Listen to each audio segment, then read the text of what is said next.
untuk satu materi katakanlah pertanyaannya 5, 6 sudah cukup. Benar kelompok yang Subramanyam 3 saya kira sudah cukup itu. Baik, silakan berarti kelompok Subramanyam 3 itu satu kelompok sendiri begitu? Iya, Iya, Bu. Bu. Oh ya, baik. Lalu yang kebagian 4-5 itu satu kelompok gitu atau 2 kelompok juga? Satu kelompok. Satu kelompok, Bu. Oh, satu kelompok ya. Oh ya. Oh, baik. Berarti cukup cukup kok beda memang Bu Ati yang membedakan gitu. Jadi ada satu kelompok ada satu bab, ada satu kelompok ada kedua bab gitu. Iya, Bu. Iya, Dari Bu. silabus Iya, Bu. seperti itu. Oh, dari silabus. Tidak saya pecah jadi 2 grup oh? Enggak. Enggak, Bu. Oh, karena grupnya besar mungkin ya. 4 orang, Bu. 4 Satu orang. grup. Berapa grup toh? Kelas ALK? 10, Bu. Oh, 10, 40. Oh ya, karena 40 ya. Oh, begitu ya. Oh, baik ya. Ya tidak apa-apa. Kebetulan memang materinya tentang investasi yang satu perusahaan dan antar perusahaan. Baik, silahkan untuk menghemat waktu berarti Subramanyam 3 dulu. Karena saya kira tinggal 4-5 jadi waktu ada di grup kok ada 3 gitu. Perasaan saya kira yang 3 minggu lalu. Ya mungkin apa karena libur mungkin ya kelas B kok. Agak harus dipadatkan yang hari ini. Ya, silahkan kelompok Subramanyam 3 kemudian nanti dilanjutkan 45. Ibu, sebelumnya saya mau memberikan informasi Bu untuk Cindy Teresia NIM angkatan 20 NIM 8 itu mic-nya rusak Bu, jadi nggak bisa open mic. Boleh? Mungkin nanti kalau misalnya ada pertanyaan atau bagaimana nanti dia lewat chat Bu. Oh ya, baik. Cindy kebetulan presentasi gitu maksudnya? Enggak Bu. Oh. Lalu ini kelompok Cindy kan kelompok yang kemarin ya Bu. Iya. Ingin bertanya Bu terkait kemarin kan hasil diskusi sudah dikirimkan tadi pagi ya Bu. Iya. Itu untuk hasil diskusinya itu apakah boleh langsung dikumpul ya Bu? Hasil diskusi itu maksudnya hasil diskusi kelas gitu? Iya yang kemarin Bu. Biasanya dikonsultasikan ke saya karena itu kalau pertanyaannya terlalu banyak kan kadang mahasiswa itu WA pada saat saya kelas Zoom. Nah kan tidak mungkin saya baca satu-satu begitu. Sehingga saya belum juga Bu Ati harus baca skripsi seperti itu. Sehingga saya harapkan jawabannya juga agak ringkas, kemudian pertanyaannya juga maksimal 6 atau 5 sudah cukup. Ya itu Vina. Kalau ada yang belum saya cek, silahkan di-pending dulu yang pasti tugas kelompok. Vina bisa nyusul, tinggal saya buatkan slot lagi, maksudnya slotnya saya undurkan lagi gitu Vina. Kan bisa toh. Jadi saya edit setting gitu, tinggal saya undurkan lagi, lalu Vina baru masukkan di slotnya sesuai materi. Iya, gitu. Jadi ketua kelas atau koordinator misal ada teman yang belum mengumpulkan atau ada beberapa pertanyaan yang belum terjawab, begitu saya buatkan untuk edit setting, ya sehingga saya undurkan waktunya seperti tadi malam itu saya undurkan siap, nggak apa-apa tinggal ngubah settingannya, ya supaya mahasiswa juga bisa mengumpulkan tugas. Siapa tahu ada tugas juga lain dari dosen begitu sehingga full ya. Untuk pertemuan minggu depan saja besar kemungkinan saya tidak adakan Zoom dan saya tidak nambah karena itu waktu untuk persiapan ujian tengah semester. UTS-nya itu hanya dari tanggal 4 sampai 8. Ya, bisa itu untuk kisi-kisi materi supaya mahasiswa terfokus belajarnya dari mana. Kemudian bahannya apa? Ya, apakah UTS-nya banyak bab dari Subramanyam atau dari Subramanyam sendiri dibagi.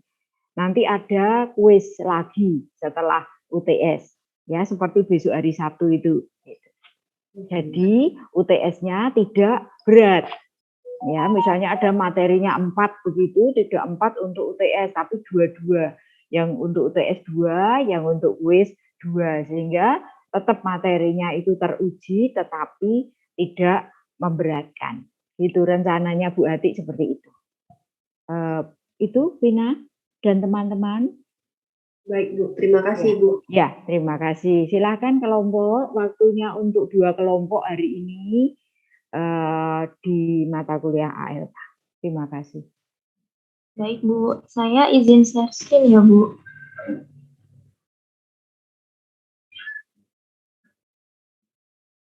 Apakah sudah terlihat Bu? Sudah. Untuk Carlos, dipersilahkan sebagai moderator.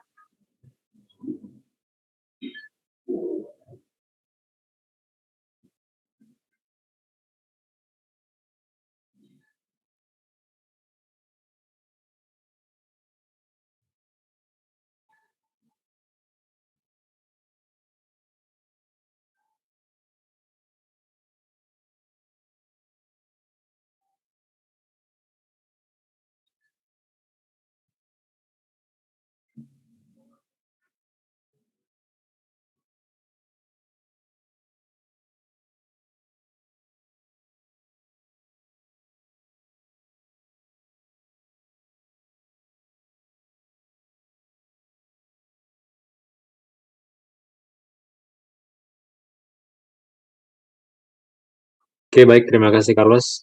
Untuk Bu Ati dan teman-teman, mohon maaf sebelumnya ada kendala dalam Zoom saya, itu tidak bisa on cam, jadi saya menggunakan off cam saja.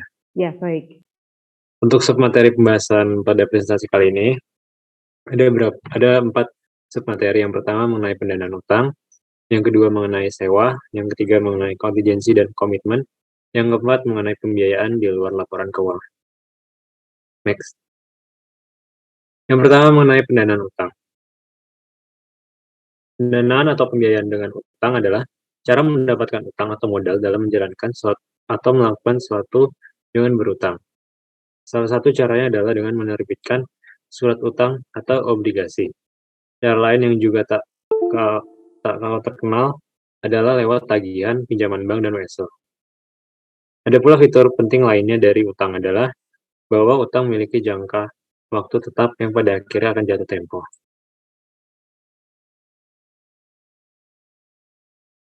Bisa dilanjut. Ada beberapa bagian dalam pendanaan utang. Yang pertama mengenai akuntansi utang. Dan akuntansi utang pun masih dibagi menjadi beberapa hal. Yang pertama mengenai mekanisme akuntansi utang jangka panjang. Atau dalam penjelasan kali ini akan dijelaskan dalam sebuah ilustrasi. Anggaplah suatu perusahaan yang menerbitkan obligasi dengan nilai nominal sebesar $100.000 dan tingkat kupon bunga yang harus dibayar sebesar 6% per tahun untuk jangka waktu tetap selama 3 tahun. Nilai nominal merujuk pada jumlah yang dijanjikan perusahaan untuk imbal hasil kepada pemberi pinjaman pada akhir jangka waktu. Tingkat kupon bunga merupakan tingkat yang disepakati di mana perusahaan menyetujui untuk membayar bunga dan jumlah uang dari pembayaran tersebut disebut pembayaran kupon. Dalam contoh tersebut, pembayaran kupon adalah $6.000 per tahun. Selain itu, suku bunga efektif juga merupakan tingkat yang diberikan pasar untuk obligasi pada saat diterbitkan obligasi tersebut. Suku bunga ini menentukan nilai sekarang dari obligasi pada saat diterbitkan, yang sama dengan hasil kas yang diterima perusahaan dari penerbitan obligasi. Suku bunga efektif ditentukan oleh pasar setelah mempertimbangkan berbagai faktor seperti tingkat bunga bebas risiko dan juga jangka waktu dan tingkat risiko obligasi. Tingkatan perlu adanya kaitan antara tingkat kupon di bunga dan juga suku bunga efektif. Misalnya, perusahaan menerbitkan obligasi tanpa bunga atau zero coupon bond, di mana pembayaran kepada investor hanya nilai minimal akhir jangka waktu. Obligasi semacam itu juga akan dinilai oleh pasar beberapa suku bunga efektif. Bisa dilanjut. Yang kedua mengenai perlakuan akuntansi. Pertama, Utang jangka panjang selalu dilaporkan pada laporan posisi keuangan sebesar nilai sekarang. Bunga sebesar nilai nominal. Nilai sekarang ini disebut biaya perolehan yang diamortisasi atau amortized cost. Misalnya, dalam skenario diskonto dari ilustrasi ada laporan posisi keuangan yang menunjukkan $90.000 atau pada tahun 0, $93.000 pada tahun ke-1 atau tahun pertama, dan seterusnya. Kedua, laporan laba rugi akan mencerminkan bunga yang tidak melakukan pembayaran kupon. Sekali lagi, diskonto atau dekonto, beban bunga akan menjadi $9 pada tahun pertama. Lalu ketiga, pembayaran kupon sebesar $6.000 merupakan arus kas keluar yang mengurangi arus kas dari aktivitas operasi. Yang keempat, amortisasi diskonto atau obligasi sebesar $53.000 pada tahun pertama, yang akan ditambahkan pada nilai tercatat obligasi sehingga nilai tercatat obligasi saat ini mencerminkan nilai sekarang yang terbaik. Lanjut. Yang kedua, mengenai pengungkapan terkait utang. Perusahaan diharuskan untuk melaporkan rincian terkait utang jangka panjang maupun jangka pendek pada catatan atas laporan keuangan. Catatan pengungkapan memberikan informasi berguna lainnya, seperti jatuh tempo utang masa depan yang sudah diantisipasi, rincian mengenai provisi kontraktual seperti jaminan dan perjanjian, saldo yang belum digunakan dalam fasilitas kredit, dan juga informasi lainnya terkait utang perusahaan. Lanjut. Yang ketiga, mengenai pendanaan utang. Analis pendanaan utang pun masih dibagi menjadi beberapa bidang. Yang pertama, mengenai biaya perolehan yang diamortisasi versus nilai nominal. Utang umumnya dilaporkan dalam laporan posisi keuangan sebesar biaya perolehan yang diamortisasi. Ini bisa berbeda dengan jumlah pada saat jatuh tempo atau nilai nominalnya. Teori keuangan menyatakan bahwa nilai sekarang merupakan ukuran yang lebih tepat atas komitmen kas masa depan. Meskipun ini benar, harus dicatat bahwa nilai sekarang cenderung mengestimasi komitmen kas masa depan perusahaan terlalu rendah. Hal ini dikarenakan nilai nominal yang harus dikembalikan kepada pemberi pinjaman saat jatuh. Banyak analis kredit juga yang menggunakan nilai nominal dari utang ketika menentukan rasio utang terhadap ekuitas atau resiko. Cakupan perusahaan karena nilai nominal mengukur komitmen terkait utang perusahaan. Penting bagi analis untuk mempertimbangkan nilai nominal dari utang yang akan jatuh tempo di masa depan ketika membuat perkiraan arus kas. Lanjut. Yang kedua masih dari analisis pendanaan utang, yaitu akuntansi wajar. Nilai wajar juga mencerminkan nilai sekarang. Namun, dengan biaya perolehan yang diamortisasi karena nilai wajar mencerminkan bunga, tidak seperti biaya perolehan yang diamortisasi, yang mencerminkan suku bunga pada saat diterbitkan. Para pendukung nilai wajar memuji superioritas konseptualnya dibandingkan ukuran lain. Tetapi, analis meragukan kesesuaiannya dengan akuntansi utang. Dalam kondisi normal, nilai wajar mengukur satu persatu atau liquidating value terhadap utang. Jumlah ini berguna jika perusahaan berencana menghentikan step dengan segera. Akan tetapi, nilai wajar kurang berguna sebagai ukuran utang yang dipegang sampai jatuh tempo. Lanjut.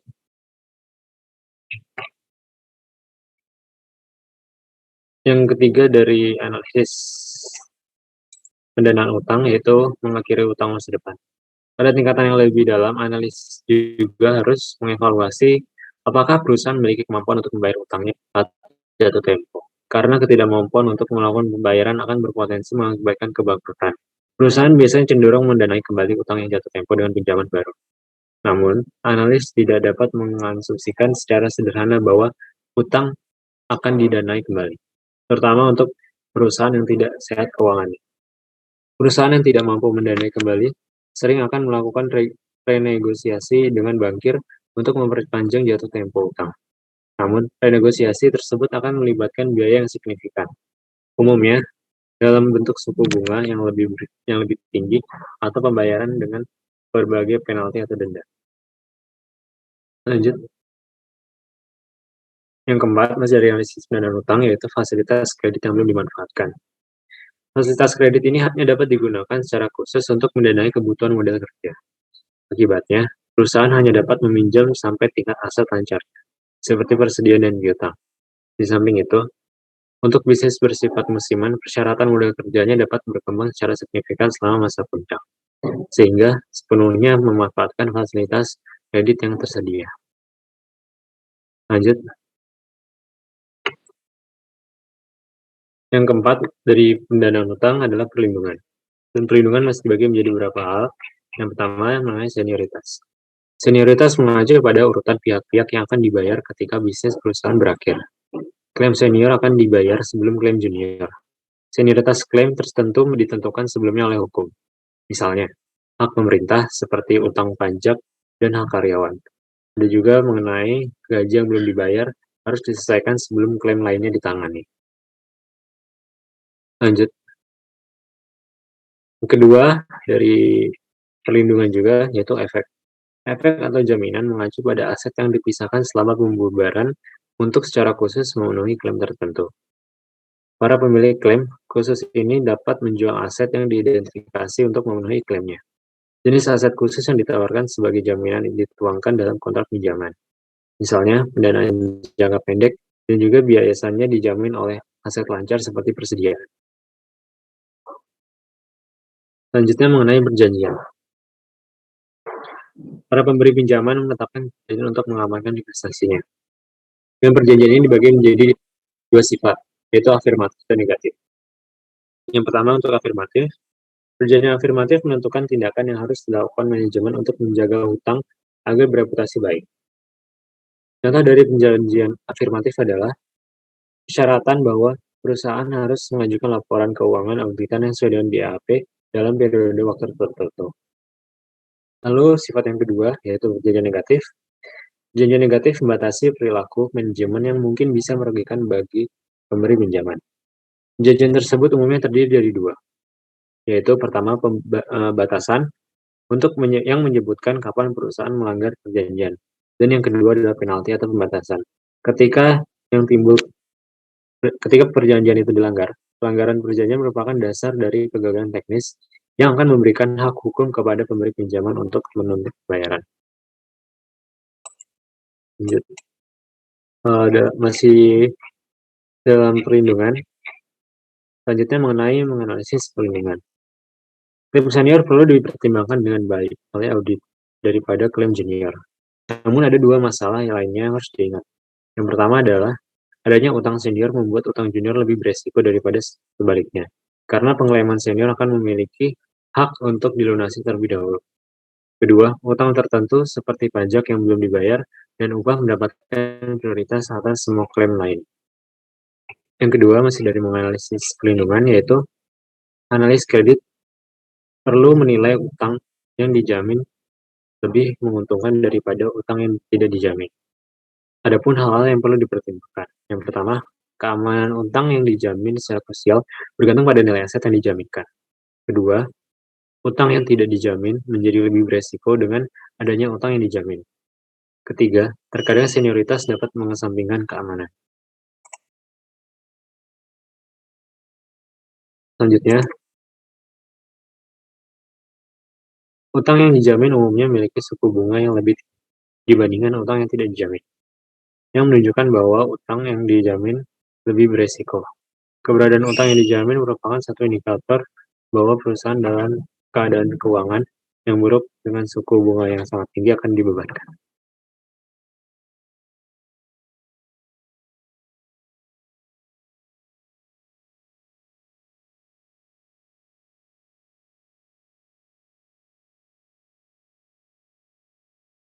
Kemudian untuk topik yang kedua tentang sewa.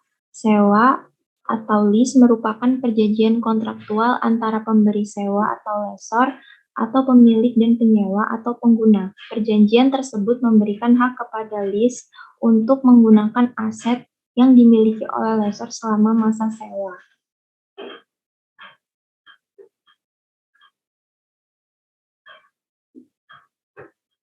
Untuk yang pertama ada akuntansi dan pelaporan sewa. Untuk klasifikasi dan pelaporan sewa, lease atau pihak yang menyewa aset mengklasifikasikan dan mencatat sewa sebagai sewa pembiayaan jika pada awal sewa memenuhi salah satu dari 4 kriteria berikut, Yang pertama, sewa mengalihkan kepemilikan aset kepada lease pada akhir masa sewa. Yang kedua, sewa berisi opsi untuk membeli aset pada harga yang diperkirakan cukup rendah. Yang ketiga, masa sewa adalah 75% atau lebih dari perkiraan umur ekonomi aset. Yang keempat, nilai sekarang dari pembayaran sewa minimum atau MLP pada awal masa sewa adalah 90% atau lebih dari nilai wajar aset bawaan. Kemudian ada aturan akuntansi. Yang pertama, pembayaran atas sewa minimum masa depan secara terpisah untuk sewa pembiayaan dan sewa operasi untuk setiap 5 tahun berikutnya dan total jumlah setelah itu. Beban sewa setiap periode yang dilaporkan dalam laporan laba rugi. Kemudian ada studi kasus. Sebuah perusahaan menyewa aset pada 1 Januari 2005. Perusahaan tidak memiliki aset atau liabilitas lainnya. Perkiraan umur ekonomis aset dari aset sewaan adalah 5 tahun dengan ekspektasi tanpa nilai sisa pada akhir tahun kelima. Perusahaan akan menyusupkan aset ini dengan metode garis lurus. Sewa ini memiliki jangka waktu yang tidak dapat dibatalkan selama 5 tahun dengan pembayaran sewa minimum tahunan sebesar Rp52.505 yang dibayarkan pada setiap tahun. Suku bunga atas sewa adalah 8% per tahun. Langkah awal dalam menyiapkan daftar adalah menentukan nilai sekarang atau nilai pasar dari aset sewaan dan liabilitas sewa pada tanggal 1 Januari 2005. Dengan menggunakan tabel suku bunga di akhir buku, nilai sekarang adalah Rp10.000, dihitung dari 3,992 dikali Rp2.505. Kemudian, hitung bunga dan amortisasi pokok untuk pembayaran setiap tahunnya. Bunga sama dengan liabilitas awal dikalikan dengan suku bunga untuk tahun 2005 sebesar Rp10.000 dikali 0,08. Jumlah pokok sama dengan total pembayaran dikurangi bunga untuk tahun 2005 sebesar Rp2.505 dikurang 800. Daftar tersebut mengungkapkan pola yang menyerupai pembayaran cicilan tetap dengan bunga menurun seiring waktu dengan menurunnya saldo pokok. Selanjutnya, menentukan penyusutan. Karena perusahaan ini menggunakan metode garis lurus, maka beban penyusutan adalah Rp2.000 per tahun atau dihitung Rp10.000 dibagi 5 tahun. Kemudian yang kedua ada analisis sewa. Pada bagian ini akan melihat dampak sewa operasi dibandingkan dengan sewa pembiayaan untuk analisis sewa pembiayaan pada laporan keuangan. Perbandingan ini memberikan pedoman khusus mengenai cara menyesuaikan laporan keuangan untuk sewa operasi yang harus dicatat sebagai sewa pembiayaan. Kemudian untuk dampak sewa operasi, yang pertama, sewa operasi melaporkan liabilitas menjadi lebih rendah dengan hanya melaporkan sewa dalam pembiayaan off balance sheet. Selain menyembunyikan liabilitas dari laporan keuangan, hal ini juga secara positif berdampak terhadap rasio solvabilitas seperti utang terhadap ekuitas yang sering digunakan dalam analisis kredit. Yang kedua, sewa operasi melaporkan aset menjadi lebih rendah. Hal ini dapat menaikkan imbal hasil atas investasi maupun rasio perputaran. Yang ketiga, sewa operasi menunda pengakuan beban dibandingkan dengan sewa pembiayaan. Hal ini berarti sewa operasi melaporkan laba menjadi tinggi pada awal sewa, tetapi melaporkan laba menjadi rendah pada akhir masa pajak. Yang keempat, sewa operasi melaporkan liabilitas jangka pendek menjadi lebih rendah dengan hanya melaporkan bagian lancar dari pembayaran pokok pada laporan di luar laporan posisi keuangan. Hal ini menaikkan rasio lancar dan ukuran likuiditas lainnya. Yang kelima, sewa operasi menunjukkan bunga dengan beban sewa atau beban operasi. Akibatnya, sewa operasi melaporkan laba operasi dan beban bunga menjadi lebih rendah. Hal ini menunjukkan rasio cakupan bunga seperti rasio kelipatan bunga. Kemudian untuk materi selanjutnya akan dilanjutkan oleh pemateri ketiga. Pada Carlos, dipersilahkan.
Oke, terima kasih atas waktunya.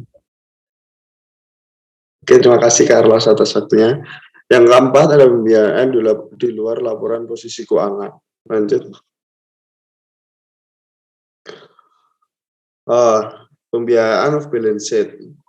Off balance sheet adalah akun atau aset kewajiban yang secara efektif merupakan aset atau kewajiban perusahaan tetapi tidak muncul di neraca keuangan perusahaan.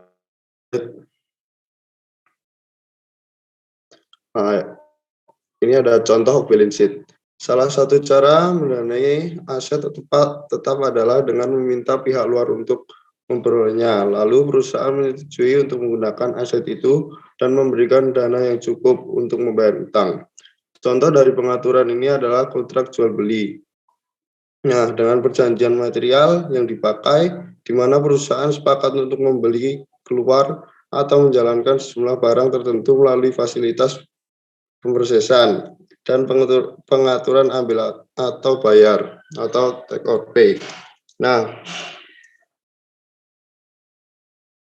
sini juga ada variasi di pengaturan melebihkan penciptaan entitas yang terpisah dalam kemudian menyediakan pendanaan yang tidak melebihi dari 50% kepemilikan seperti Ventura bersama. Lanjut. Yang B, ada analisis of balance sheet.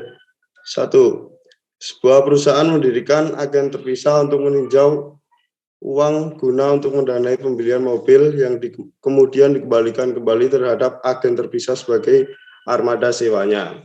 Terus ada lagi analisis yang kedua, perusahaan minyak sering menggunakan Ventura bersama dengan kepemilikan kurang dari 50 sebagai untuk menggalang dana untuk membangun jaringan pipa. Lanjut.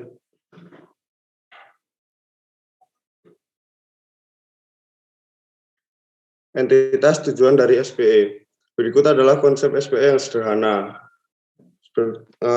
Ada 3 konsep SPE yang sederhana, yaitu yang pertama adalah SPE dibentuk oleh perusahaan sponsor dan dikapitalisasi dengan investasi ekuitas.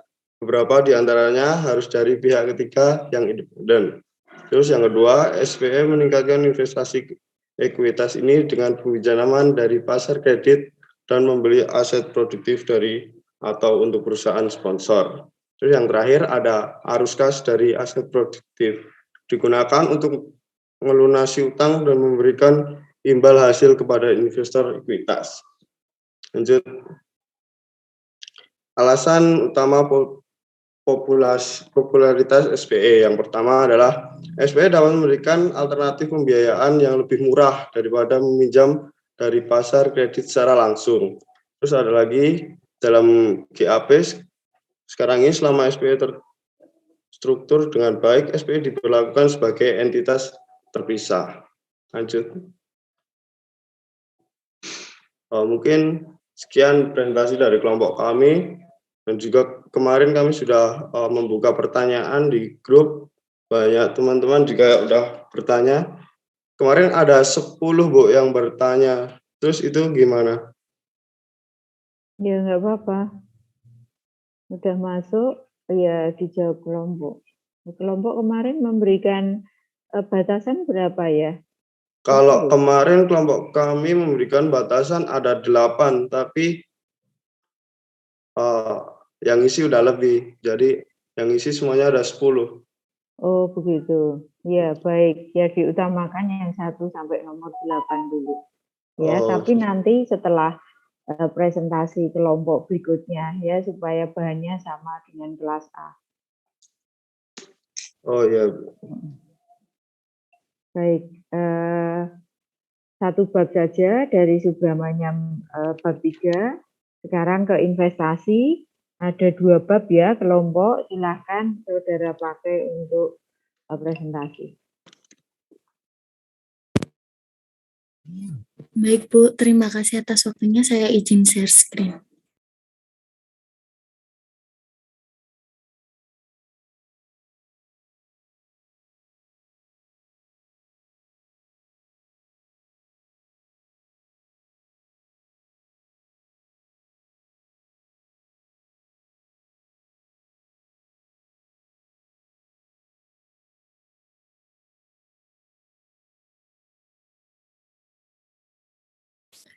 Apakah sudah terlihat? Sudah Iya. ya. Selamat pagi Bu Ati dan juga teman-teman semuanya. Kami dari kelompok 6 akan mempresentasikan mengenai materi analisis aktivitas investasi. Nah, sebelumnya izinkan saya untuk memperkenalkan anggota kelompok kami. Yang pertama, itu ada Monica Dewi Ananda Susanti dengan NIM 19047. Lalu ada Gregorius Bagus Wijanarko dengan NIM 1933.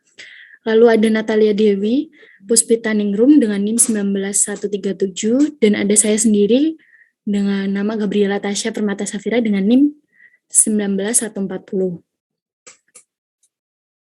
Baik, saya akan memulai presentasi pada pagi hari ini. Materi yang akan kami ambil bersumber dari buku Sumberamayan bab 4 dan bab 5.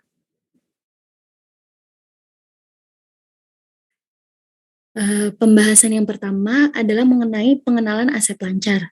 Nah, sebelumnya aset itu dapat digolongkan menjadi dua kelompok, yaitu aset lancar dan juga aset tidak lancar. Nah, aset lancar sendiri merupakan sumber daya atau klaim atas sumber daya yang dapat langsung diubah menjadi kas sepanjang siklus operasi perusahaan. Contohnya ada kas, setara kas, piutang, persediaan, beban dibayar di muka, dan lain-lain.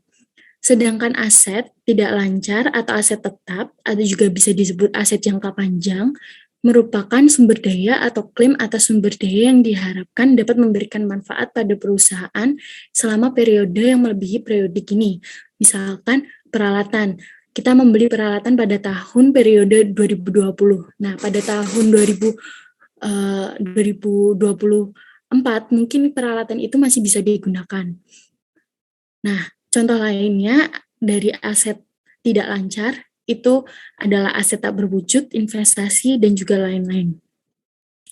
Nah, di sini terdapat siklus operasi. Nah, siklus operasi ini merupakan proses di mana perusahaan mengubah kas menjadi aset jangka pendek dan kembali menjadi kas sebagai bagian aktivitas operasi yang sedang berjalan. Lalu untuk perusahaan manufaktur, siklus operasi ini mencakup dari pembelian bahan baku, mengubah bahan baku menjadi produk jadi, dan kemudian menjual dan menagih kas dari piutang. Nah, untuk dapat beroperasi dengan efektif, perusahaan itu membutuhkan suatu modal kerja. Nah, modal kerja di sini merupakan selisih antara aset lancar dan dengan kewajiban lancar. Namun, modal kerja itu cenderung lebih mahal karena menggunakan investasi yang paling menguntungkan. Nah, oleh karena itu banyak perusahaan yang berusaha meningkatkan profitabilitas dan arus kasnya dengan cara mengurangi investasi pada aset lancar, yaitu melalui metode pengolahan pinjaman kredit. Jadi perusahaan itu melakukan peminjaman untuk mendanai usahanya, lalu juga melakukan penagihan piutang yang efektif, yaitu mungkin dengan memberikan kebijakan piutang dengan pemberian diskon jika membayar lebih cepat, dan juga persediaan yang tepat waktu. Oke, lalu selanjutnya adalah aset lancar yang pertama, yaitu mengenai kas dan setara kas. Nah, kas sendiri merupakan aset yang paling liquid dan mencakup mata uang, deposito dana, money orders, dan cek. Lalu, sedangkan setara kas sendiri merupakan investasi jangka pendek yang siap dikonversi menjadi kas dan hampir jatuh tempo, sehingga risiko perubahan harga disebabkan pergerakan tingkat, bukan yang hanya minimal. Nah, contohnya dari setara kas ini adalah treasury bills jangka pendek, atau bisa disebut juga obligasi pemerintah. Lalu ada commercial paper, atau surat berharga yang dikeluarkan oleh perusahaan swasta atau BUMN, yang merupakan surat janji untuk membayar kembali jumlah hutang yang diterima pada suatu tanggal tertentu. Dan selanjutnya juga ada dana pasar uang.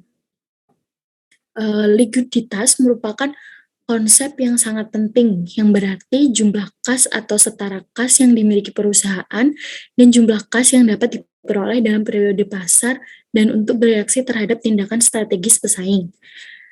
Nah, likuiditas itu juga berkaitan dengan kemampuan perusahaan untuk memenuhi kewajibannya saat jatuh tempo. Nah, pada umumnya perusahaan dalam industri yang dinamis itu membutuhkan likuiditas yang lebih tinggi untuk memanfaatkan kesempatan atau bereaksi terhadap perubahan yang cepat pada lingkungan yang kompetitif. Aktiva lancar yang selanjutnya itu adalah piutang. Nah, piutang di sini merupakan nilai jatuh tempo yang berasal dari penjualan barang atau jasa dari pemberian pinjaman uang. Atau bisa disebut piutang ini adalah ketika suatu perusahaan itu memberikan barang atau jasa kepada konsumen, tetapi konsumen ini belum membayarnya. Nah, piutang usaha itu mengacu pada janji lisan untuk membayar penjualan produk atau jasa secara kredit, sedangkan wesel tagih itu mengacu pada janji yang tertulis. Nah, berdasarkan pengalaman, tidak semua piutang itu dapat ditagih oleh perusahaan. Nah, dalam praktiknya, perusahaan itu melaporkan piutang sebesar nilai realisasi bersih, yaitu didapat dari jumlah piutang dikurangi penyisihan piutang tak tertagih. Nah, di sini manajemen mengestimasi penyisihan piutang tak tertagih itu berdasarkan dari pengalaman, kondisi pelanggan, ekspektasi ekonomi dan industri, dan juga kebijakan penagih. Oke, lalu selanjutnya itu adalah analisis piutang. Nah, di sini yang pertama itu ada risiko kolektibilitas. Nah, dalam prakteknya, manajemen itu seringkali mementingkan pengalaman masa lalu karena kondisi ekonomi dan industri yang sulit diprediksi. Seperti contohnya kondisi pandemi COVID-19 saat ini, itu kan juga sesuatu hal yang sulit diprediksi. Gitu.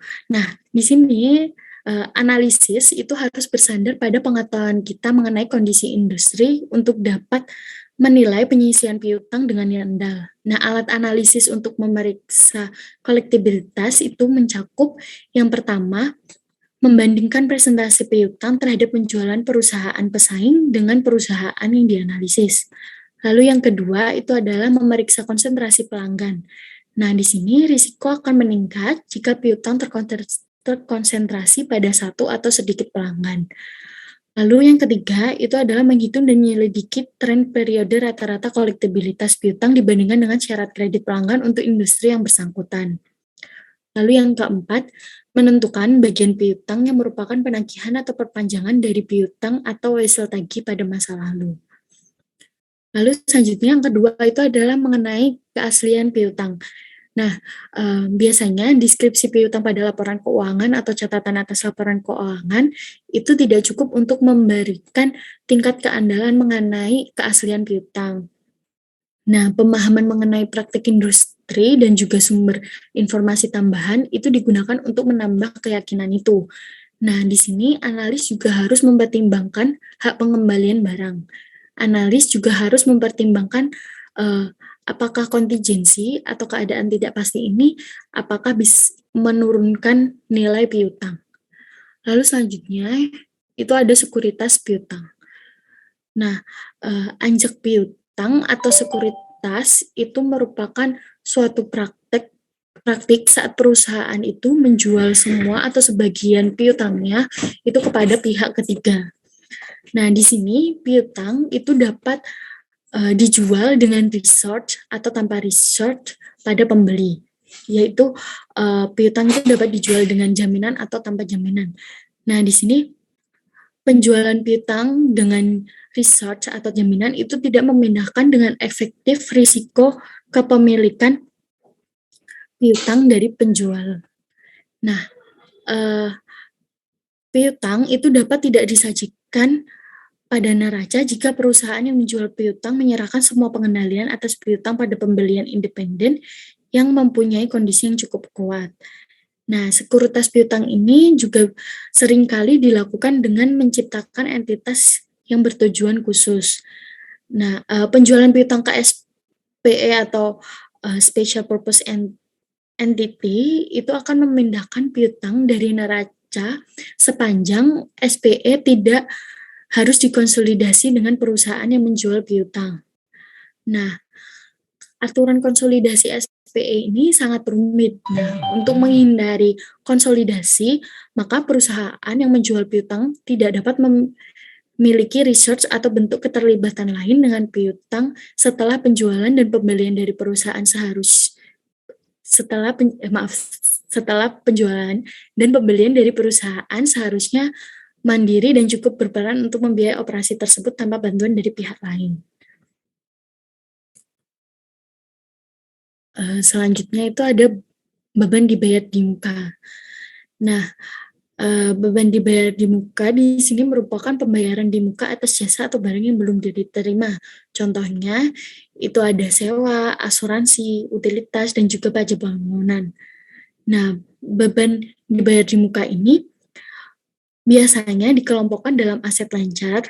Kenapa? Karena mencerminkan jasa yang diberikan yang jika tidak ada akan membutuhkan penggunaan aset lancar lainnya. Lalu selanjutnya itu ada persediaan. Nah, persediaan atau juga bisa disebut inventory merupakan barang yang dijual dalam aktivitas operasi normal perusahaan. Nah, persediaan itu terdapat persamaannya, yaitu ada harga pokok penjualan yang tersedia untuk dijual yang dicari dengan cara persediaan awal ditambah biaya persediaan yang didapat selama periode. Nah, persediaan akhir ini akan dicatat di neraca dan mengalir ke laporan laba rugi yang menjadi HPP.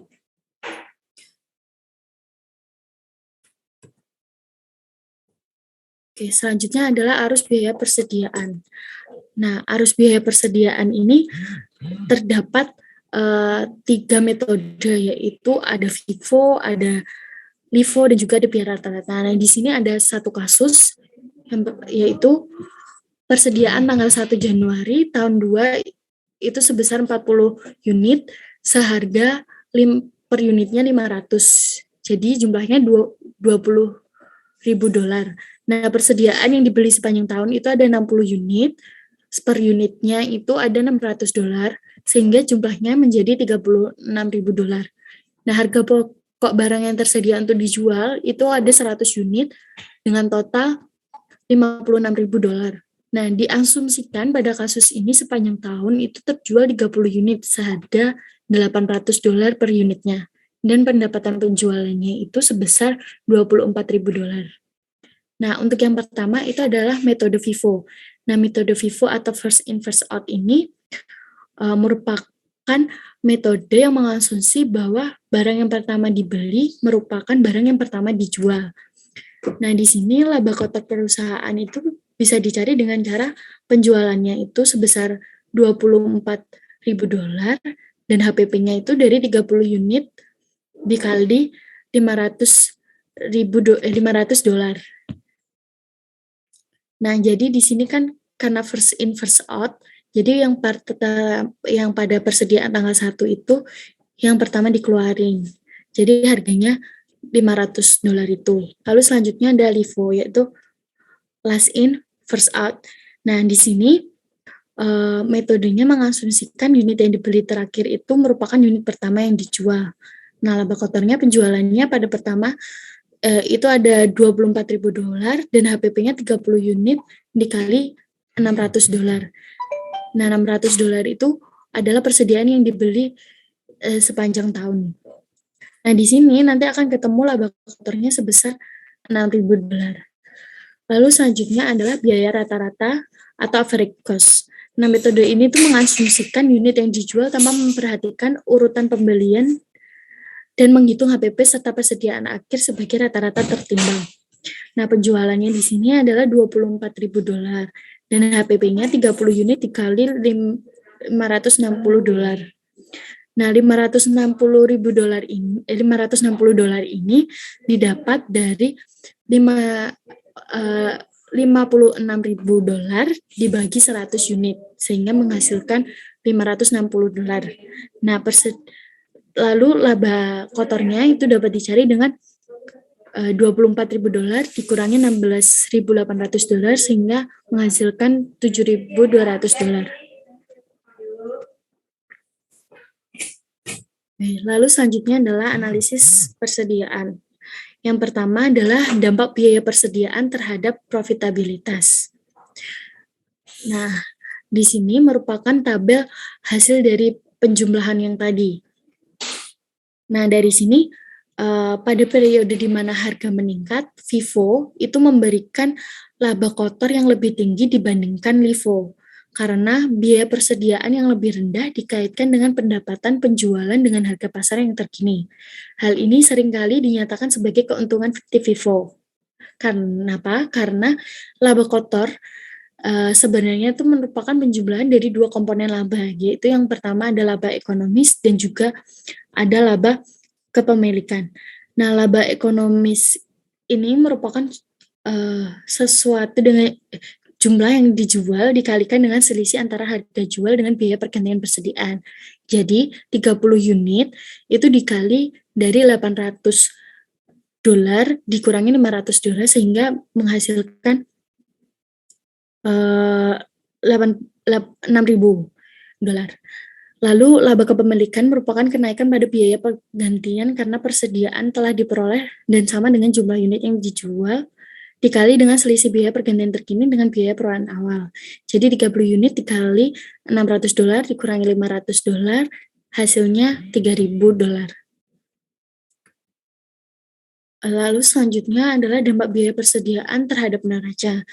Nah, pada periode harga yang meningkat dan persediaan belum melikuidasi lapisan persediaan lamanya, LIFO melaporkan persediaan akhir pada harga yang lebih rendah dibandingkan dengan biaya pergantian. Hasilnya, neraca perusahaan yang menggunakan LIFO tidak secara akurat mencerminkan investasi lancar yang dimiliki perusahaan dalam persediaannya.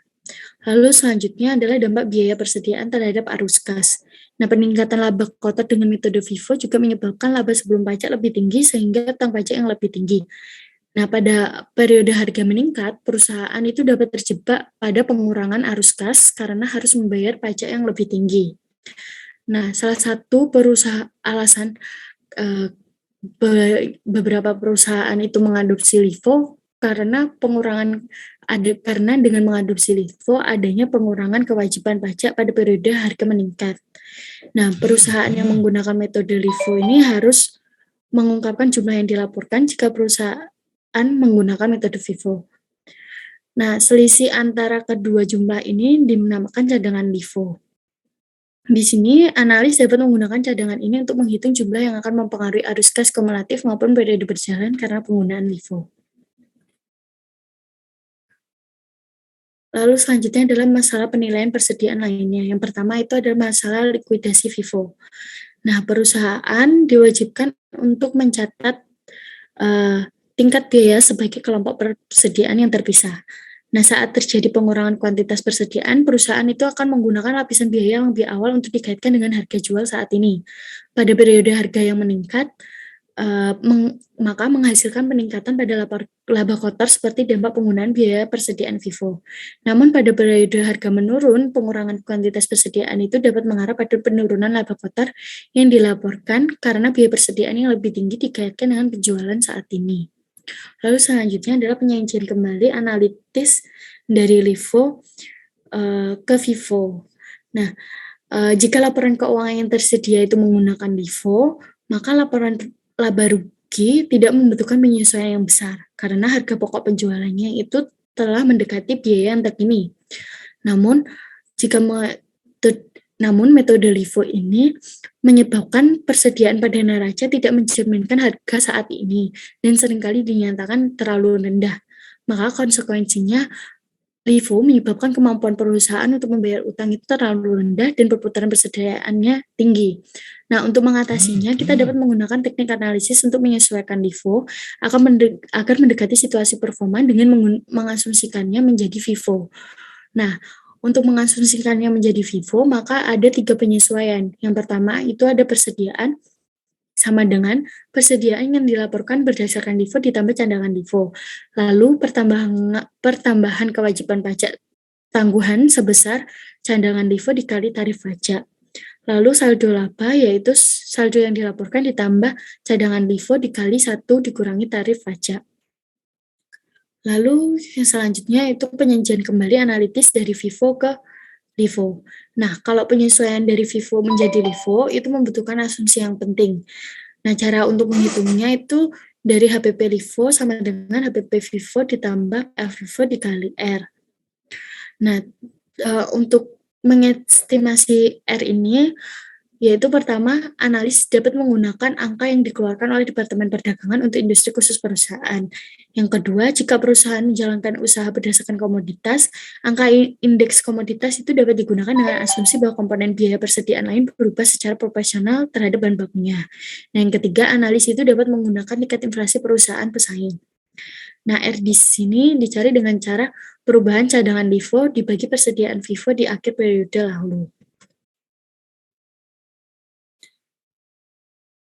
Oke, selanjutnya adalah biaya persediaan perusahaan manufaktur dan dampak peningkatan produksi. Nah, biaya persediaan manufaktur itu terdiri dari 3, yaitu ada bahan baku atau bahan mentah. Bahan baku atau bahan mentah merupakan bahan dasar yang digunakan untuk membuat produk. Lalu ada tenaga kerja. Nah, tenaga kerja itu merupakan biaya tenaga kerja langsung yang dibutuhkan untuk menyelesaikan produk jadi. Overhead yaitu biaya yang tidak langsung pada proses manufaktur seperti penyusutan peralatan manufaktur, gaji penyelia, dan biaya prasarana. Lalu selanjutnya ada biaya perolehan atau nilai pasar mana yang lebih rendah. Nah, prinsip-prinsip akuntansi yang berlaku umum atas valuasi persediaan adalah menilai pada biaya perolehan atau nilai pasar dinilai dari mana yang lebih rendah. Aturan Lokom menyatakan bahwa jika harga pasar persediaan turun melebihi biaya perolehan persediaan untuk alasan apapun, penurunan biaya ini secara efektif dibebankan pada pendapatan periode saat kerugian terjadi. Lalu nilai harga atau pasar itu dijabarkan sebagai biaya pergantian terkini melalui pembelian. Lalu biaya atau cost itu merupakan biaya perolehan persediaan. Terima kasih dan sekian penjelasan dari saya. Pembahasan selanjutnya akan dijelaskan oleh teman saya Natali. Dipersilakan. Selanjutnya.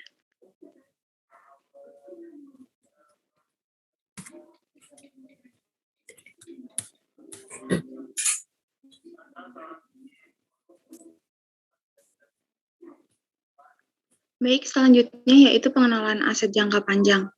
Aset jangka panjang merupakan sumber daya yang digunakan untuk menghasilkan penghasilan operasi untuk lebih dari satu periode. Untuk akuntansi aset jangka panjang itu sendiri ada 3, yaitu kapitalisasi, alokasi, dan penurunan nilai. Kapitalisasi merupakan proses penangguhan biaya yang terjadi pada periode berjalan, tetapi manfaatnya diharapkan dapat berlangsung selama beberapa periode di masa depan. Yang kedua, alokasi merupakan proses pembebanan biaya tangguhan aset secara periodik sepanjang 1 tahun atau lebih periode manfaat yang diharapkan. Proses alokasi ini dinamakan penyusutan untuk aset berwujud, amortisasi untuk aset tak berwujud, dan depresi untuk sumber daya alam. Yang ketiga yaitu penurunan nilai. Merupakan proses penurunan nilai buku aset saat arus kas yang diharapkan tidak lagi cukup untuk menutupi biaya tersisa yang masih tercatat pada neraca. Next.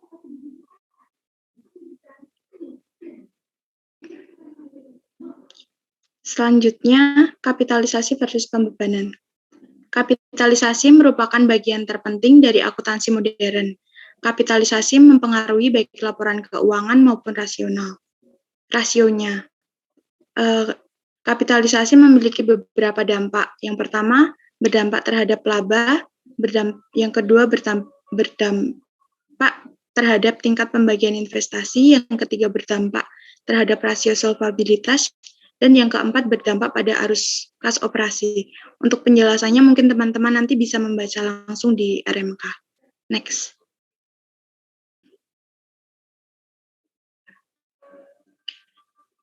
Selanjutnya yaitu aset tetap dan sumber daya alam. Properti pabrik dan peralatan merupakan aset berwujud tidak lancar yang digunakan dalam proses manufaktur. Properti terkait dengan biaya real estate, pabrik mengacu pada bangunan yang struktur operasi dan peralatan mengacu pada mesin yang digunakan dalam operasi. Pada aset yang pertama, yaitu menilai properti dan pabrik dan peralatan. Prinsip biaya historis digunakan saat menilai properti, pabrik, dan peralatan. Biaya ini mencakup beban apapun yang diperlukan agar aset tersebut berada dalam lokasi dan kondisi siap digunakan atau siap memberikan jasa. Biaya-biaya ini seperti biaya angkut, instalasi, pajak, dan juga biaya pemasangan. Yang berikutnya yaitu menilai sumber daya alam. Sumber daya alam yang juga disebut aset yang dihabiskan merupakan hak untuk mengambil atau mengonsumsi sumber daya alam. Contohnya meliputi hak untuk menambang, menebang kayu, mengambil gas alam, dan minyak. Perusahaan melaporkan sumber daya alam sebesar biaya historis ditambah dengan biaya pencarian, eksplorasi, dan pengembangan. Perusahaan biasanya mengalokasikan biaya sumber daya alam pada jumlah estimasi unit cadangan yang tersedia. Next.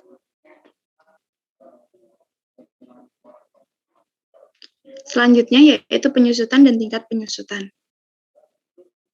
Penyusutan merupakan alokasi biaya, bangunan, dan peralatan sepanjang masa manfaatnya. Tingkat penyusutan bergantung pada dua faktor, yaitu masa manfaat dan metode alokasi. Pada metode alokasi, terdapat dua jenis metode yang biasa digunakan, yaitu garis lurus dan dipercepat. Metode garis lurus ini mengalokasikan biaya aset pada masa manfaat berdasarkan beban periodik yang sama. Kemudian untuk metode dipercepat, merupakan metode yang mengalokasikan biaya aset sepanjang masa manfaat dengan pola yang semakin menurun.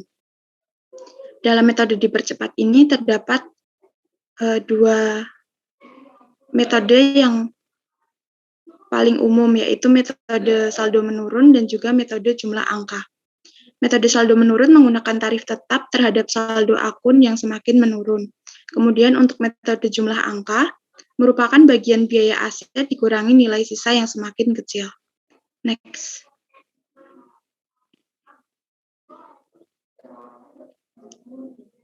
Menganalisis penyusutan dan depresi. Salah satu fokus analisis adalah adanya revisi masa manfaat aset. Tantangan lain dari analisis berasal dari perbedaan metode alokasi yang digunakan untuk pelaporan keuangan dan tujuan pajak. Menganalisis penyusutan membutuhkan evaluasi kelayakannya.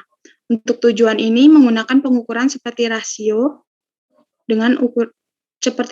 penyusutan terhadap aset total atau rasio penyusutan terhadap faktor yang terkait dengan ukuran lainnya. Terdapat beberapa pengukuran yang terkait dengan umur aset tetap.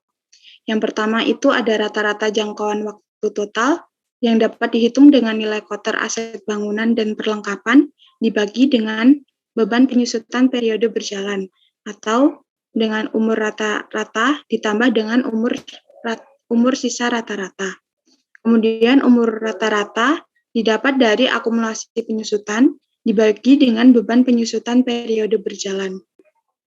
Dan umur sisa rata-rata didapat dari nilai bersih aset bangunan dan perlengkapan dibagi dengan beban penyusutan periode berjalan. Next.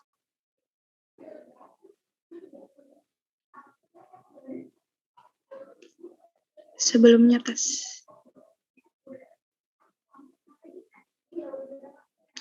Selanjutnya analisis penurunan nilai. Tiga masalah analisis yang timbul dari penurunan nilai adalah evaluasi kelayakan jumlah, penurunan nilai evaluasi, kelayakan waktu penurunan nilai, dan analisis efek penurunan nilai terhadap laba. Beberapa hal yang dapat dipertimbangkan, yang pertama, identifikasi aset yang diklasifikasikan akan diturunkan atau dihapuskan.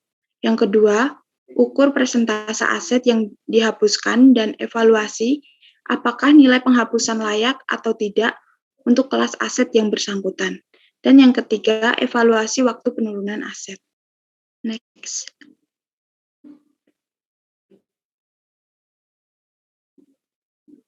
Selanjutnya yaitu aset tak berwujud atau ATB.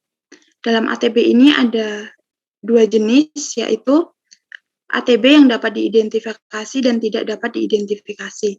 Untuk ATB yang dapat diidentifikasi merupakan untuk ATB yang dapat diidentifikasi merupakan aset tak berwujud yang dapat diidentifikasi terpisah dan dikaitkan dengan hak tertentu atau keistimewaan selama periode manfaat terbatas.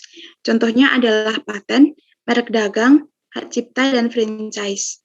Untuk yang tidak dapat diidentifikasi merupakan aset yang dapat dikembangkan secara internal atau dibeli, namun tidak dapat diidentifikasi dan seringkali memiliki manfaat yang tak terhingga.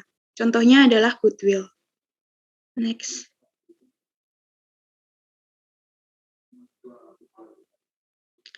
Selanjutnya yaitu amortisasi aset tak berwujud. Saat kapitalisasi biaya, aset tak berwujud yang dapat atau tidak dapat diidentifikasi, selanjutnya harus diamortisasikan sepanjang periode manfaat aset. Jangka waktu masa manfaat tergantung dari jenis aset tak berwujud, kondisi permintaan, situasi kompetitif dan hukum, kontrak, aturan, atau batasan ekonomis lainnya. Selain itu, jika aset tak berwujud mengalami penurunan nilai yang material setelah uji pemulihan nilai, aset diturunkan nilainya. Kemudian, berdasarkan standar akuntansi terkini, goodwill tidak diamortisasi, melainkan diuji penurunan nilai setiap tahunnya.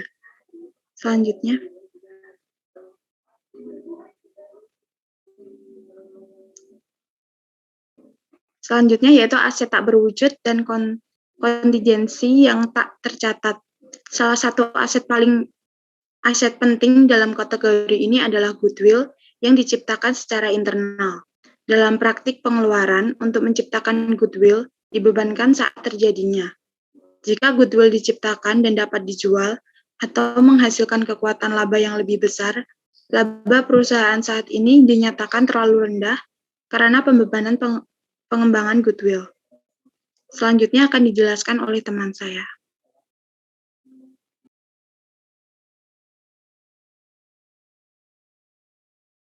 Ya, kita akan membahas di analisis aktivitas investasi, mulai dari bab 5, yaitu investasi antar perusahaan. Next.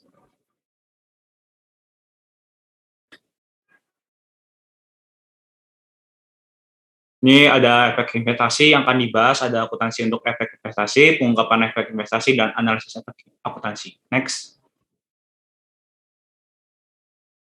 Di sini ada akuntansi untuk efek investasi yang dijelaskan dalam ASC 320 dan ASC 825 pada US GAAP serta IAS 39 dari IFRS bahwa efek investasi dilaporkan pada laporan keuangan berdasarkan biaya perolehan atau nilai wajar, tergantung jenis efeknya dan tingkat pengaruh atau pengendalian yang dimiliki perusahaan investor terhadap perusahaan investi. Nah, klasifikasi dari efek investasi ini ya, efek akuntansi ini ada dua, yakni utang dan ekuitas. Untuk utang sendiri itu diklasifikasikan berdasarkan tujuan investasi. Sedangkan kalau untuk yang ekuitas itu diklasifikasikan berdasarkan tingkat kepentingannya. Next. Ini untuk lebih lanjut, ada efek utang yang bisa dibaca di buku Subramaniam tampilan 5.2. Next. Dan ini ada efek ekuitas, klasifikasinya lebih lanjut, yang bisa dilihat di tampilan 5.4 di buku Subramanian. Next. Nah, setelah ini kita akan membahas tentang pengungkapan efek akuntansi. Ini adalah salah satu contoh dari analisis efek akuntansi yang merupakan tujuan dari memisahkan kinerja operasi dari kinerja investasi. Itu ada dasar tercatat, itu tuh dari dasar biaya yang ditambah atau dikurangi dari keuntungan yang belum direalisasi. Lalu nanti yang dari dasar tercatat tersebut tuh bisa kebagi tuh, makanya ada yang masuk ke kas dan setara kas atau investasi jangka pendek. Next, mungkin selanjutnya bisa dibaca di Subramanian saja. Nah, tadi itu adalah tujuan yang analisis efek akuntansi. Tujuan pertama ini memisahkan kinerja operasi dari kinerja investasi, dan tujuan kedua adanya menganalisis distorsi akuntansi karena aturan akuntansi dan manajemen laba yang mencakup efek akuntansi. Nah, dalam potensi distorsi akibat akuntansi efek investasi ini harus ada yang diwaspadai ini. Antara lain seperti peluang memperoleh keuntungan yang diperdagangkan, liabilitas yang diakui sebesar biaya perolehan, definisi efekuitas yang tidak konsisten, dan klasifikasi berdasarkan niat atau maksud. Itu nanti bisa dibaca di Subramayan lebih lanjut. Next. Lalu kita akan membahas tentang akuntansi metode ekuitas. Isinya ini dilaporkan pada laporan posisi keuangan berdasarkan biaya perolehan yang telah disesuaikan, bukan nilai pasarnya. Jenis penerapan akuntansi metode ekuitas ini untuk investasi pada afiliasi yang tidak dikonsolidasikan, yakni kerjasama dan persekutuan. Ini biasa itu yang kepemilikan sahamnya di bawah 50%, antara 20 atau ke bawahnya lagi. Jadi hubungannya itu tidak induk dan anak, tapi hubungannya adalah partnership, rekan kerja. Next. Ini ada mekanisme dari metode ekuitas, akan dicontohkan pada soal Global Corp Global Corp membeli secara tunai 25% kepemimpinan sinergi sebesar $500.000 secara tunai yang mempresentasikan seperempat ekuitas pemegang saham sinergi pada tanggal akuisisi. Next. Nah, ini contoh ringkasan dari laporan keuangan sinergi pada tanggal yang diakuisisi, yang akan dibeli. Ini aset lancarnya 700.000 dan aset tetapnya 5.600.000. Lalu total asetnya ada 6.300.000 dolar. Lalu total dari liabilitas dan ekuitasnya ada 6.300.000 dolar. Next. Nah, ini adalah jawaban dari yang diketahui tadi. Jadi investasi yang dicatat pada buku Global Corporation adalah investasinya di debit 500.000 dan kasnya berkurang 500.000 dolar di kredit. Lalu Global juga mencatat bagian proporsi atas laba sinergi dan penerimaan dividen sebagai berikut. Saya lupa mencatatkan di PPT bahwa setelah tanggal diakuisisi itu sinergi melaporkan laba neto sebesar 100.000 dolar dan membayarkan dividen sebesar 20.000 dolar. Nah, jadi untuk pencatatan laba yang diterima itu berarti 25% dikali 100.000 dan hasilnya 25.000 dolar dan dicatat di akuntansinya investasi debit 25.000 dolar dan dikredit ekuitas pada laba perusahaan investasi 25.000 dolar.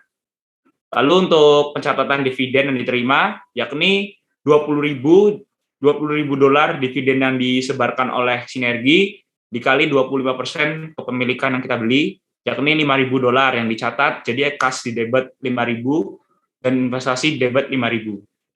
Kredit. Next. Ini ada implikasi analisis investasi antar perusahaan. Yang pertama ada pengakuan laba perusahaan investasi modal yang tidak diakui, dan provisi pajak atas laba entitas yang tidak dibagikan. Itu mungkin selanjutnya bisa dibaca di Subramayan. Next. Lalu kita akan ke akuntansi kombinasi bisnis. Nah, dalam kombinasi bisnis ini ada laporan keuangan konsolidasian yang melaporkan hasil operasi dan kondisi keuangan entitas induk dan entitas anak dalam satu perangkat laporan. Nah, jadi pada kombinasi bisnis ini berbeda dari yang sebelumnya yang partnership. Jadi ini hubungannya induk dan anak, berarti kepemilikan saham 50% ke atas atau bahkan 100%. Next. Nah, kita langsung saja pembahasan soal mekanisme konsolidasian. Ini contohnya harga pembelian saham Micron oleh Sinergi Corp 100%, yang mana saham Micron ini menukarkan 100.000 lembar dengan nilai pari 5 dolar, nilai pasar 77 dolar. Bangunan, pabrik, dan peralatan Micron dianggap terlalu rendah 20.000 dolar. Micron memiliki merek dagang belum tercatat 30.000 dolar dan manfaat tidak berwujud dari kombinasi bisnis 100.000 dolar. Lalu oleh Sinergi Corp pembelian dialokasikan sebagai berikut. Ini adalah harga pembelian yang diketahui yakni 770.000 dolar. Lalu nilai buku Micron pada saat dibeli 620.000 dolar. Lalu kelebihan dari harga pembelian dan nilai buku yakni 150.000 dolar. Next.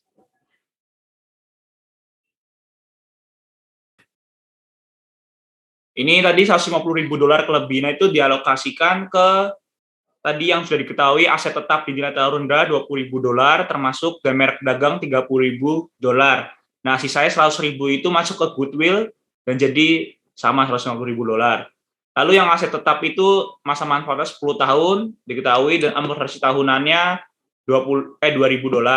Merek dagang masa manfaatnya 5 tahun dan amortisasi tahunannya $6.000. Lalu goodwill itu tidak ada masa manfaatnya, maksudnya tak terbatas, dan jadi total amortisasi tahunannya 8.000. Nah, Sinergi ini membuat jurnal sebagai induk, mencatat akuisisi dari yang dibeli tadi, PT Micron, yakni investasi pada Micron di debit 770.000, lalu saham biasa di kredit 50.000 itu kurang 01, lalu tambahan modal di setor $720.000 misalnya. Next. Nah, lalu ada lagi kasus selama tahun kedua Micron memperoleh laba $150.000, tapi tidak membagikan dividen. Lalu saldo pada buku Sinergi per 31 Desember dengan metode ekuitas, yakni saldo awal 31 Desember tahun pertama itu kan tadi pembeliannya $770.000. Lalu mendapatkan diketahui pendapatan investasi $150.000 dan tidak bagi dividen 0. Lalu tadi ada total amortisasi selisih 8.000, lalu ditambah dan dikurang menjadi saldo akhir 31 Desember tahun keduanya $912.000. Next. Ini adalah salah satu contoh dari laporan keuangan konsolidasian dari Sinergi Corp dan entitas anak yang dibeli tadi si Micron. Dan nanti itu kan Sinergi sama si Micron itu kan induk dan anak, berarti mereka adalah satu kesatuan. Jadi kalau misalkan ada penerimaan antar induk dan anak tuh harus jadi satu, nggak bisa kayak double. Nah, jadi dibuatlah laporan konsolidasian. Dan nanti itu ada yang debit dan kredit itu adalah biar nggak double itu, jadi ada penyesuaiannya. Mungkin lebih lanjutnya itu ada di buku ALK dan mungkin nanti juga lebih lanjutnya akan dibahas di akuntansi keuangan lanjutan 2 pada semester 6. Next. Nah, lalu juga bisa ada penurunan goodwill. Nah, ini contoh dari penurunan goodwill. Contohnya itu nilai pasar wajar Micron diberikan $700.000 per 31 Desember. Tahun kedua dan nilai pasar wajar aset berwujud dan tidak berwujud yang dapat didedikasikan neto adalah $660.000. Next. Ini tadi yang diketahui perhitungan penurunan goodwill, nilai pasar wajar Micron 700.000, lalu ada aset lancar $520.000, aset tetap $570.000 dan merek dagang $20.000, lalu liabilitas $450.000. Itu semua itu ada diketahui di soal atau di laporan keuangan. Lalu aset neto jumlahnya yakni $660.000, nilai pasar wajar Micron lalu dikurangin dengan aset neto mendapatkan implied goodwill $40.000, lalu dikurangi oleh saldo goodwill saat ini, yang mana goodwill-nya minus $100.000. Jadi adanya masih kerugian penurunan nilai dari goodwill $60.000. Lalu ditulis di ayat jurnal pembukuan Sinergi sebagai investor, yakni debit kerugian penurunan nilai goodwill $60.000 dan investasi pada Micron dari kredit $60.000. Next. Ini adalah permasalahan-permasalahan yang ada dalam kombinasi bisnis. Mungkin saya akan membahas sedikit aja dari pertimbangan kontingensi yang merupakan kesepakatan bahwa uang tambahan akan dibayarkan oleh pembeli kepada penjual jika tujuan kinerja masa depan tercapai melalui penggabungan.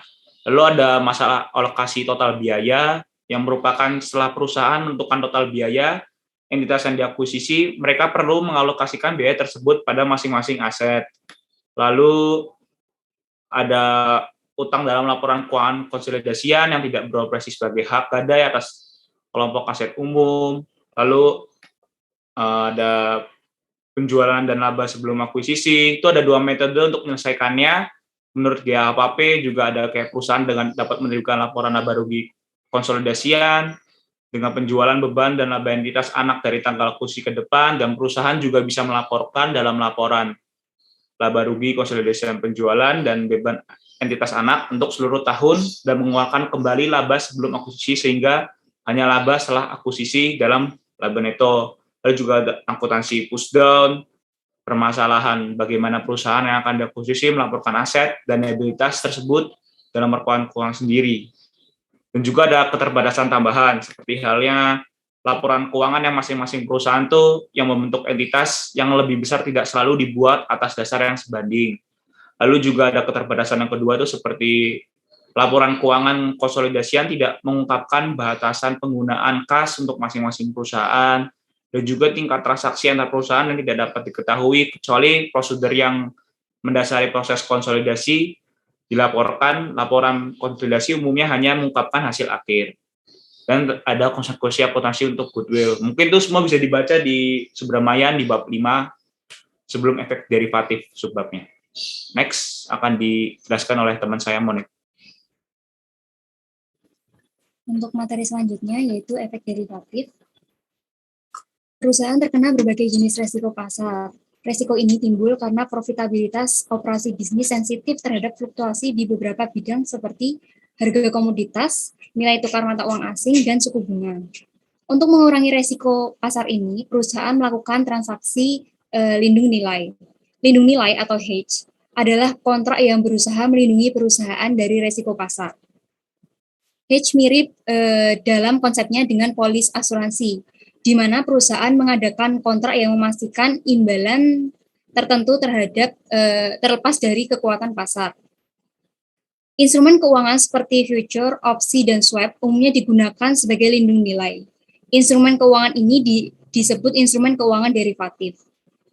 Derivatif merupakan instrumen keuangan yang nilainya diturunkan dari nilai aset lain, kelas aset, atau variabel ekonomi seperti saham, obligasi, harga komoditas, suku bunga, atau nilai tukar mata uang. Derivatif yang dikontrak sebagai lindung nilai dapat memaparkan perusahaan pada risiko yang cukup besar. Next. Selanjutnya yaitu mendefinisikan derivatif. Instrumen keuangan yang digunakan untuk aktivitas lindung nilai adalah yang pertama yaitu kontrak berjangka. Kontrak berjangka merupakan perjanjian antara dua pihak atau lebih untuk membeli atau menjual komoditas atau aset keuangan tertentu di masa mendatang dan dengan harga tertentu. Lalu yang kedua yaitu kontrak swap, merupakan perjanjian antara dua pihak atau lebih untuk menukar arus kas masa depan. Kontrak swap umum untuk resiko lindung nilai, terutama resiko tingkat bunga dan mata uang asing. Dalam bentuk dasarnya, swap melindungi neraca dan exposure arus kas. Lalu yang ketiga yaitu kontrak opsi. Kontrak opsi memberikan hak kepada pihak, bukan kewajiban, untuk melakukan transaksi. Sebagai gambaran, opsi untuk membeli sekuritas pada harga kontrak tertentu di masa mendatang kemungkinan akan dilaksanakan hanya jika harga sekuritas pada tanggal mendatang lebih tinggi dari harga kontrak. Opsi juga bisa berupa panggilan atau put. Opsi panggilan merupakan hak untuk membeli sekuritas atau komoditas dengan harga tertentu pada tanggal atau sebelum tanggal penyesuaian. Sedangkan opsi jual atau put option adalah opsi untuk menjual sekuritas atau komoditas dengan harga tertentu pada tanggal atau sebelum tanggal penyelesaian. Next. Selanjutnya, akuntansi untuk derivatif. Berbeda dengan akuntansi investasi pada efek, akuntansi untuk derivatif baik yang ada dalam aktivitas maupun dalam pasifa dicatat sesuai dengan nilai wajar yang dimiliki. Keuntungan dan kerugian belum direalisasi pada lindung nilai atas nilai wajar seperti swap tingkat bunga, fixed for floating, kontrak future, opsi untuk melindungi nilai wajar sekuritas, dan lindung nilai atas komitmen masa depan untuk membeli atau menjual barang dengan tingkat harga tertentu dicatat pada laporan laba rugi mempengaruhi profitabilitas saat ini. Next.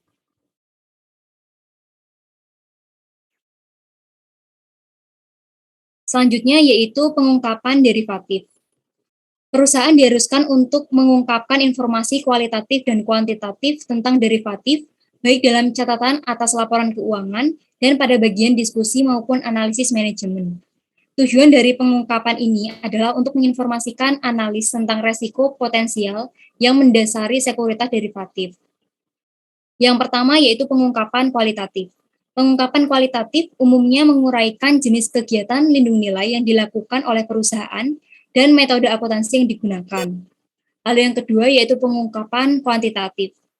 Pengungkapan kuantitatif mencakup ikhtisar dasar kuantitatif terhadap resiko pada akhir periode pelaporan. Pengungkapan yang dipersyaratkan yaitu Part 36-42 sepanjang tidak disediakan sesuai dengan ikhtisar data kuantitatif terhadap resiko. Yang ketiga, yaitu exposure resiko suku bunga.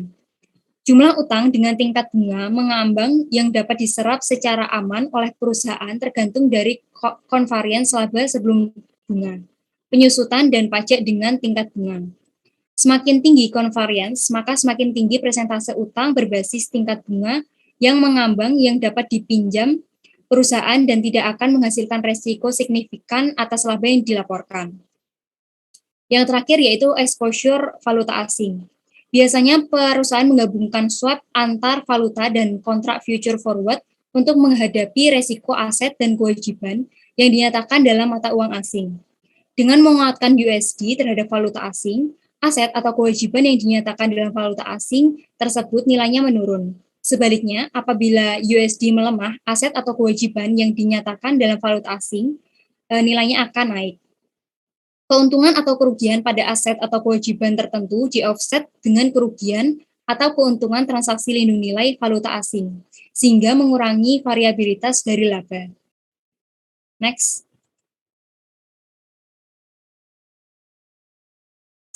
Selanjutnya analisis derivatif. Tujuan penggunaan derivatif, yaitu mengidentifikasi tujuan perusahaan menggunakan derivatif sangat penting, karena risiko yang berkaitan dengan derivatif jauh lebih tinggi untuk spekulasi daripada lindung nilai. Dalam kasus lindung nilai, resiko tidak timbul dari pilihan strategis, namun resiko timbul karena permasalahan pada instrumen lindung nilai, baik karena lindung nilai tidak sempurna atau karena peristiwa tidak terduga. Dalam kasus spekulasi, suatu perusahaan mengalami pilihan strategis untuk menanggung resiko pergerakan pasar. Beberapa perusahaan menghadapi resiko tersebut karena mereka dalam posisi untuk mendiversikan resiko. Biasanya para manajer berspekulasi karena memiliki dugaan mengenai pergerakan pasar. Selanjutnya yaitu exposure resiko dan efektivitas strategi lindung nilai. Ketika seorang analis menyimpulkan sebuah perusahaan menggunakan derivatif untuk lindung nilai, analis harus mengevaluasi resiko bahaya yang berkaitan dengan perusahaan strategis. Manajemen resiko perusahaan untuk aktivitas lindung nilai dan efektivitas operasi lindung nilai.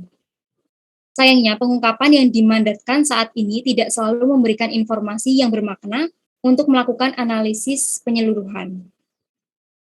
Selanjutnya yaitu exposure resiko transaksi khusus versus transaksi keseluruhan perusahaan. Perusahaan melakukan lindung nilai atas paparan khusus untuk transaksi, komitmen, aset, dan atau kewajiban. Sementara lindung nilai exposure khusus biasanya mengurangi exposure resiko keseluruhan perusahaan ke variabel ekonomi yang mendasarinya. Perusahaan jarang menggunakan derivatif dengan tujuan untuk melindungi nilai exposure resiko keseluruhan perusahaan secara keseluruhan. Selain itu, aturan akuntansi melarang akuntansi lindung nilai kecuali lindung nilai secara khusus terkait dengan aset, kewajiban, transaksi, atau komitmen yang dapat diidentifikasi. Selanjutnya yaitu penyertaan dalam laba operasi atau non-operasi. Masalah analisis lainnya adalah apakah melihat keuntungan dan kerugian instrumen derivatif yang belum direalisasi atau direalisasi sebagai bagian dari pendapatan operasi atau non-operasi. Sejauh derivatif merupakan instrumen lindung nilai, maka keuntungan dan kerugian yang belum terrealisasi dan terrealisasi tidak boleh dimasukkan dalam pendapatan operasi. Selain itu, nilai fajar derivatif tersebut harus dikeluarkan dari aset operasi. Untuk keuntungan dan kerugian dari derivatif tidak beroperasi ketika yang pertama, aktivitas lindung nilai bukan merupakan bagian utama dari operasi perusahaan. Lalu yang kedua, efek lindung nilai dalam pendapatan operasi menyembunyikan volatilitas yang mendasari pendapatan operasi atau uang tunai mengalir. Namun, ketika perusahaan menawarkan layanan manajemen resiko sebagai bagian sentral dari operasinya, ketika harus melihat semua keuntungan dan kerugian spekulatif sebagai bagian dari pendapatan operasi. Next. Selanjutnya yaitu opsi nilai wajar. FASB baru-baru ini membuat langkah signifikan menuju pelaporan semua aset dan liabilitas keuntungan berdasarkan nilai wajar. PSAK 157 yang saat ini berubah menjadi ASC 820 memberikan kerangka kerja terpadu untuk akuntansi nilai wajar. Lalu untuk SFAS 159 yang saat ini menjadi ASC 825 strip 10 strip 25 memberi perusahaan opsi untuk secara selektif melaporkan aset dan liabilitas keuntungan pada nilai wajar. Kedua standar menentukan pengungkapan catatan terinci. Opsi nilai wajar yaitu harga yang mungkin diterima dari penjualan aset atau pembayaran untuk mentransfer kewajiban dalam transaksi yang beruntun antara pelaku pasar pada tanggal pengukuran. Terdapat 5 aspek yang perlu dicatat dari definisi di atas.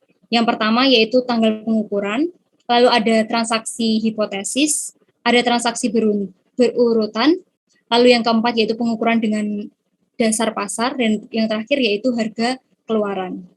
Next.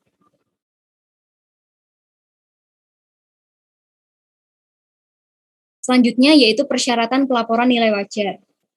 Aset dan liabilitas yang memenuhi syarat untuk opsi nilai wajar.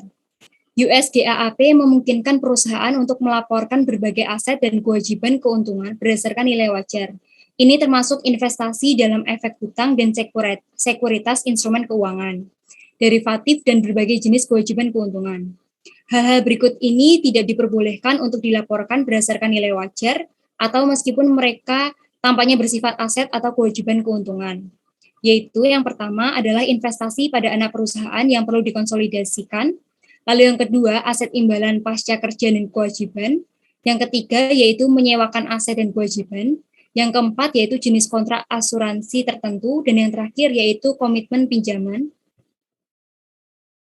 Dan yang terakhir, yaitu investasi metode ekuitas dalam kondisi tertentu. Selanjutnya, yaitu penerapan selektif. Perusahaan diizinkan fleksibilitasnya yang substansif untuk secara selektif menerapkan opsi nilai wajar pada aset atau liabilitas individu. Fleksibilitas diizinkan bahkan dalam kelas aset tertentu. Misalnya, perusahaan dapat menerapkan opsi nilai wajar untuk sekuritas yang tersedia untuk dijual tertentu tapi tidak untuk yang lain. Namun begitu, opsi nilai wajar diterapkan pada aset atau liabilitas tertentu, maka itu tidak dapat dibatalkan. Selanjutnya yaitu persyaratan pelaporan. Jika perusahaan memiliki opsi nilai wajar untuk aset atau liabilitas, maka aturan pelaporan berikut ini berlaku. Yang pertama yaitu nilai tercatat aset atau liabilitas di neraca akan selalu berada pada nilai wajarnya pada tanggal pengukuran. Lalu yang kedua, semua perusahaan dalam nilai wajar aset atau kewajiban termasuk keuntungan dan kerugian yang belum direalisasi akan dimasukkan dalam laba bersih. Dengan kata lain, aset dan liabilitas yang tunduk pada opsi nilai wajar akan diperhitungkan dengan cara yang sama dengan perdagangan sekuritas. Lalu cara ini memiliki keuntungan atau kerugian yang belum direalisasi akan dimasukkan tidak untuk ditentukan. Perusahaan dapat memilih untuk melaporkan bagian laba atau rugi yang belum direalisasi secara berbeda dari komponen arus kas, atau seperti dividen atau keuntungan, kerugian, dan yang telah direalisasikan secara bersamaan. Selanjutnya yaitu pengungkapan nilai wajar. Nilai yang tercatat dari aset dalam neraca akan selalu pada nilai wajarnya pada tanggal neraca. Semua perubahan dalam nilai wajar aset, termasuk keuntungan dan kerugian yang belum direalisasikan dan dimasukkan dalam laba bersih. Next.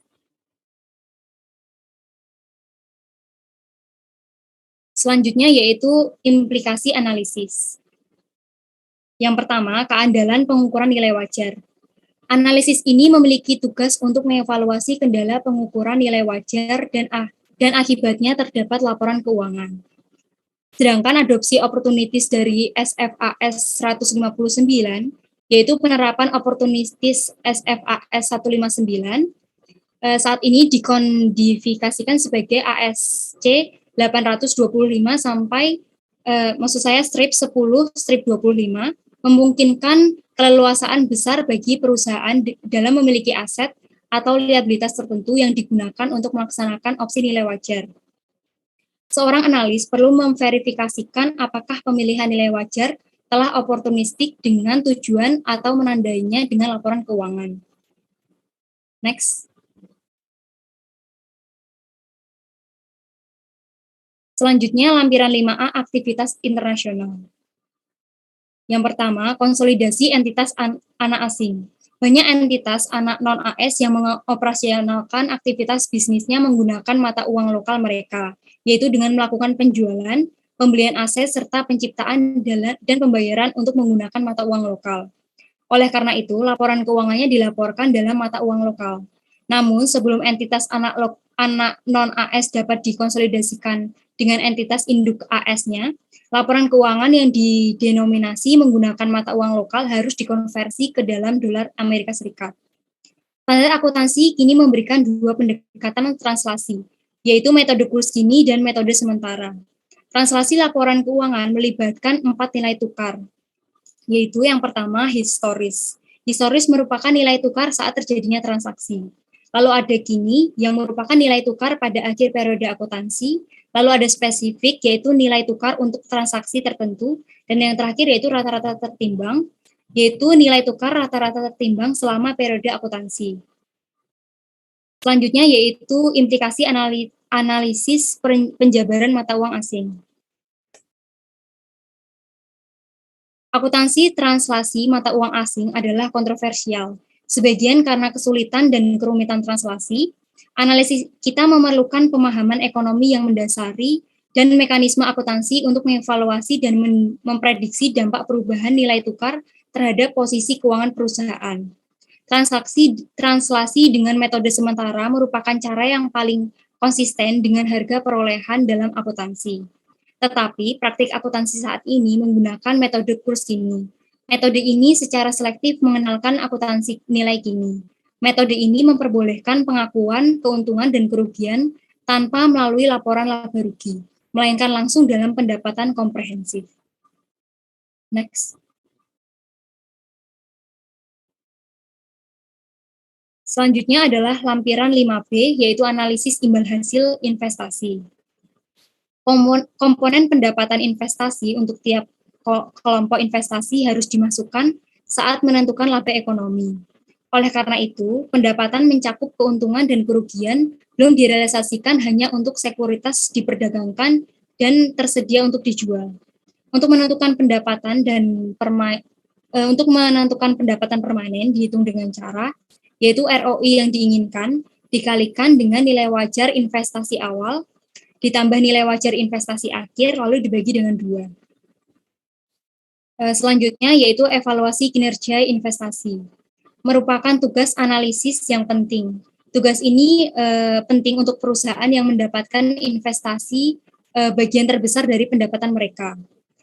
Kinerja sekuritas investasi dievaluasi dengan tingkat pengembalian investasi atau ROI yang dapat diartikan secara bebas sebagai penghasilan investasi untuk periode dibagi dengan basis investasi rata-rata.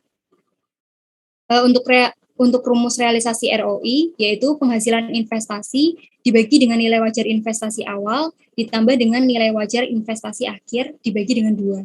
Untuk contoh soal dan keterangan lebih lanjut, teman-teman bisa membacanya di buku. Next. Sekian presentasi dari kelompok kami, kurang lebihnya mohon maaf. Terima kasih. Baik, sudah ada pertanyaan di grup.